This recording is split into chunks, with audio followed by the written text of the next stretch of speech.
কিহেৰে ধুইছা? পানীৰে। তুমি পিয়াস লাগিলে কি কি খোৱা?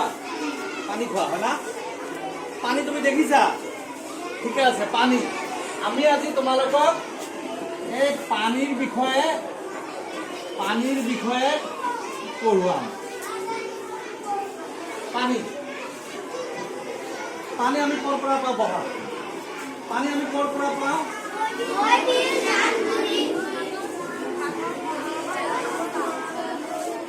আমি দমকলৰ পৰাও পানী পাওঁ, বৰষুণৰ পৰাও পানী পাওঁ, হয় না? পানী কোনো বৰণ আছে? পানী কোনো আকাৰ আছে? আমি কি কৰো? পানী আমি যি পাত্ৰতে থওঁ সেই পাত্ৰৰ সেই ৰংটোৱে লয়। দেখা এতিয়া বগা হৈছে পানীটো, হৈছে না? পানীটো বগা হৈছে। পানীটো এতিয়া হ'ব কি? ৰঙা হৈছে, হৈছে না? তাৰপিছত পানীটো দেখা গুলপীয়া হৈছে, হৈছে না? তাৰ মানে পানীৰ কোনো বৰণ নাই। যি পাত্ৰতে খোৱা যায় সেই পাত্ৰৰে আকাৰ লয় আৰু সেই ৰঙেৰে হৈ যায় পানী।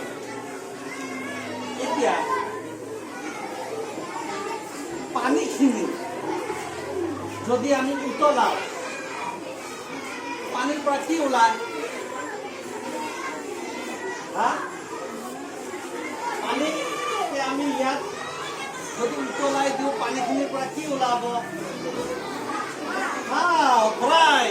পানীখিনিৰ পৰা ভাপ ওলাব।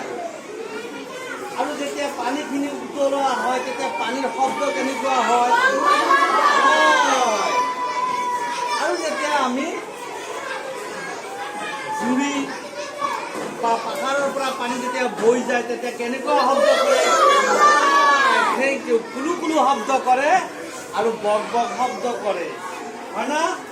আৰু পানীখিনি ভাপ হৈ পলাই যায়, আকাশত গৈ পেলাই ডাৱৰৰ সৃষ্টি কৰি আকৌ বৰষুণ দিলে। এতিয়া পানী কি হৈছে যে আমি কোনো এটা দ ঠাইৰ পৰা ওখ ঠাইৰ পৰা পানী দ ঠাইলৈ গতি কৰে। যেনেকে আমাৰ নদীত পানীখিনি কি হৈছে? নদীৰ পানীখিনি লাহে লাহে দ ঠাইলৈ বৈ থাকে।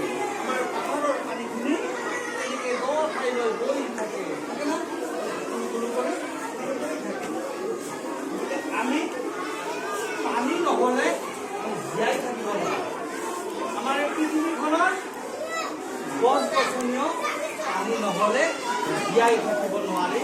গতিকে পানীৰ আমাৰ ইমানে প্ৰয়োজন, প্ৰত্যেকটো মুহূৰ্তত প্ৰয়োজন। পানী নহ'লে আমি জীয়াই থাকিব নোৱাৰো। সেই বুলি কি পানী খাব লাগিব? পানী আমি পান কৰিব লাগিব, হয় না? তেতিয়াহ'লে ঠিকে আছে। তোমালোকে আজিৰ দিনত পানীৰ বিষয়ে যিখিনি পাইছা, ইয়াৰ পৰা তোমালোকৰ বাকীখিনি কালি আমি হাতে কামে লাগি পানীৰ পৰা আমি কি কি কৰিব পাৰোঁ, পানীৰ পৰিৱৰ্তন কেনেকৈ হয়, পানীৰ